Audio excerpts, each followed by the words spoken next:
गुजरातमधील सुरतमधील Kim railway स्थानकावर एक विचित्र घटना घडली। मालगाडीच्या लोको पायलटच्या निष्काळजीपणामुळे येथे अनेक तास रेल्वे वाहतूक विस्कळीत झाली। मालगाडीची शिफ्ट संपल्यानंतर लोको पायलटने ट्रेन रुळावर सोडली आणि नंतर काहीही माहिती न देता आपली शिफ्ट संपून निघून गेला।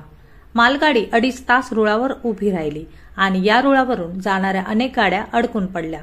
पायलटने स्थानकावरही याबद्दल कोणतीही माहिती दिली नाही, ज्यामुळे पॅसेंजर ट्रेन वेळेवर धावू शकली नाही। या परिस्थितीमुळे प्रवासी अत्यंत संतप्त झाले। नंतर दुसऱ्या पायलटने स्टेशनवरून पोहोचून परिस्थितीचे गांभीर्य लक्षात घेत ट्रेन सुरू केली, मात्र त्या दरम्यान प्रवाशांना खूप त्रास सहन करावा लागला। सुरतच्या किम रेल्वे स्थानकावर मालगाडी उभी असल्यामुळे पॅसेंजर ट्रेन दुसऱ्या ट्रॅकवर थांबली आणि प्रवाशांना बराच वेळ प्रतीक्षा करावी लागली। या अनपेक्षित घटनेमुळे स्थानकात गोंधळ निर्माण झाला आणि प्रवाशांना तासनतास समस्यांना सामना करावा लागला।